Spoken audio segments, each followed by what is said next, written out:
প্রিয় দেশবাসী, বর্তমান অন্তর্বর্তীকালীন সরকার কি করতে চাইছে?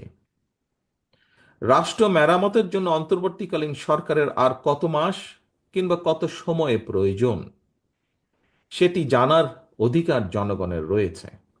সরকার জনগণের সামনে তাদের আগামী দিনের কর্মপরিকল্পনার রোডম্যাপ ঘোষণা করলে এটি একদিকে জনগণের কাছে সরকারের স্বচ্ছতা এবং জবাবদিহিতাকেই নিশ্চিত করবে, অপরদিকে প্রশাসনিক কার্যক্রমেও গতিশীলতা বাড়বে।